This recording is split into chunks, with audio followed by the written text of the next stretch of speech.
안녕하세요. 큐비스 성형외과 대표원장 변광입니다. 오늘은 요즘 미용 성형에 별 관심 없는 분들도 보톡스 시술이란 것에 대해서 많이 접해보셨을 텐데요. 그 중에서 보톡스 시술을 얼굴의 표정 근육 또는 팔, 다리 볼륨이 있는 근육 또는 뭐 침샘이라든지 땀샘 여러 부위에 보톡스 시술을 할 수가 있는데, 그 중에서 사각턱이 큰 분들한테 시술하게 되는데, 이 보톡스 시술에 대해서 자세히 설명을 드려볼까 합니다. 그 전에 체크해 보실 것이 있는데, 턱의 근육량을 확인해 보셔야 합니다. 우리가 흔히 얼굴 큰 분들, 뭐 사각턱 이렇게 표현을 많이 하는데, 이런 분들을 어떻게 교정할까 생각해 보면 대부분의 환자들이 뼈 수술부터 할까 이런 고민들을 많이 하시게 되는데, 그렇지 않고 근육이 큰 분들이 꽤 많이 있거든요. 그래서 흔히들 어렸을 때 작던 얼굴이라도 뭐 오징어 지퍼껌을 좋아하거나 아니면 저적 활동을 많이 하면서 이갈이, 이 악물기 이런 습관이 있는 분들, 서서히 나이가 들면서 이 턱 근육이 커지는 걸 아마 아실 수 있을 거예요. 이 턱 근육만 줄이더라도 얼굴을 작게 할 수가 있거든요. 그 중에서 보톡스란 시술은 주사요법으로 간단하게 큰 시술을 받지 않아도 쉽게 이 근육을 줄임으로써 얼굴을 작게 만들 수 있기 때문에 이런 시술을 많이 한다고 보시면 좋을 것 같아요. 그래서 이런 사각턱 보톡스 시술 후에 생길 수 있는 부작용에 대해서 몇 가지 설명을 드려볼까 합니다. 근데 정확히 표현하자면 보톡스의 부작용이라고 말하기보다는 보톡스 시술 때문에 생길 수 있는 현상이라고 보시면 좋을 것 같아요. 그 중에서 첫 번째는 보상 근육에 대해서 설명을 드려볼까 합니다. 보상 근육이라 하면 사각턱 근육은 저작 근육에 들어가게 되는데, 우리가 저작 활동을 하는 근육이 이 사각턱 교근이란 이 근육 하나만 있는 게 아니라 관자 근육이라든지 입 안쪽에도 여러 가지 저작 근육들이 존재하게 되는데, 이런 근육들이 사각턱 근육이 힘이 안 들어가게 되니까 보통 일반적으로는 여기 관자 근육이 좀 커지는 현상이 생기게 되는데, 솔직히 턱 근육에 보톡스를 맞는다고 누구든지 관자 근육이 커지는 현상이 생긴다고 생각하시면 좀 너무 걱정하시는 거고, 제가 봤을 때 여러 시술을 해봤을 때 턱 근육 사각턱 보톡스 시술 후에 관자 근육이 커지는 분들은 솔직히 많이는 없거든요. 그래서 너무 걱정하지 말고 사각턱 보톡스 시술을 받을 것을 권해드리고, 두 번째는 옆볼 페임이라 그래가지고, 이 현상도 마찬가지로 누구든지 생기는 현상은 아니고, 원래 얼굴이 광대뼈 자체가 큰 환자분께서 볼살이 없는 경우에, 지방량이 별로 없는 경우에 이 컸던 근육이 꺼지다 보니까 광대 아래쪽이 좀 꺼지는 현상, 흔히 뭐 옆볼 페임, 볼 페임 이렇게 표현을 많이 하는데, 이런 현상이 생길 수도 있습니다. 세 번째로는 뭐 여러분들 다 아시겠지만, 이 보톡스란 약물 자체가 내성 현상이 생기게 되는데, 여러 번 고용량에 반복하면 할수록 이런 현상이 생겨서, 처음에는 보톡스 기간이 보통 3개월에서 한 6개월 정도 유지가 되는데, 이 기간이 점점 짧아지거나 아니면 보톡스의 강도 자체가 처음에는 근육량이 많이 줄었는데 여러 번 반복하면 할수록 근육량이 줄어드는 현상이 좀 적어지는 이런 현상이 발생할 수 있습니다.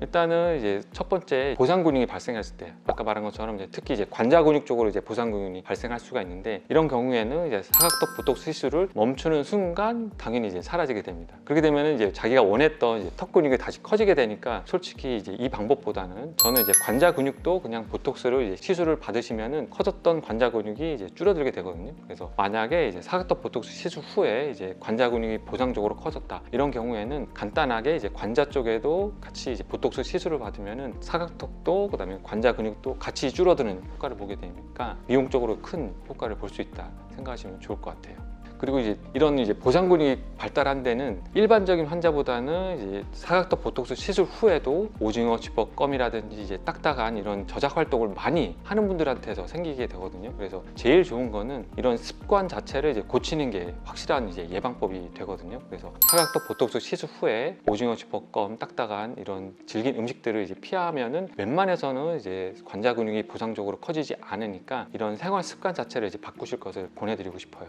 두 번째는 아까 말씀드린 옆볼 페임 같은 경우에 어떻게 교정할 것인가에 대한 건데, 만약에 사각턱 보톡스 시술하고 나서 환자분께서 옆볼 페임이 생겨서 너무 속상하셨다 하시면은, 그 다음번 시술 받을 때 꼭 의사 선생님께 나 그 전에 옆볼 페임이 생겼으니까 좀 조치해달라 이런 식으로 말씀을 드리면은, 일반적으로 보통은 사각턱 근육 전체적으로 보톡스 시술을 하는 게 아니라 약간 아래쪽 위주로, 그리고 너무 과용량을 놓지 않고 적절한 용량으로 아래쪽만 시술하게 되면 이런 현상을 줄일 수가 있거든요. 근데 이제 보톡스의 아주 큰 이제 줄어드는 효과는 아마 못 보실 거예요. 그래서 이 현상도 마찬가지로 제 개인적인 소견으로는 볼살이 없는 경우에 이런 현상이 많이 생기기 때문에 근육을 최대한 줄이고 이제 광대 아래쪽이 좀 살이 없어서 꺼지는 경우에 필러나 지방 이식으로 이제 볼 꺼짐을 개선할 수 있습니다. 세 번째, 보톡스 내성에 대해서 설명을 드려보면 이 보톡스 내성 자체가 생겼을 때 해결할 방법은 솔직히 없습니다. 그렇기 때문에 보톡스 내성을 이제 최대한 생기지 않도록 이제 예방하는 방법이 중요한데요. 사람마다 이제 보톡스 용량이라든지 이제 기간들이 다 틀리기 때문에 예를 들어서 이제 사각턱 근육량이 너무 큰 분들은 보통 보톡스의 효과 기간이 이제 3-4개월밖에 되지 않기 때문에 3-4개월마다 꾸준히 맞으실 것을 권해드리고 싶어요. 예를 들어서 보톡스 시술 후에 3개월 지났는데 어느 정도 줄었어요. 그런데 환자분들이 너무 큰 경우는 솔직히 인지 못하는 경우도 있거든요. 이때 보톡스 시술을 안 받게 되면 다시 커지게 돼요. 그래서 환자분께서는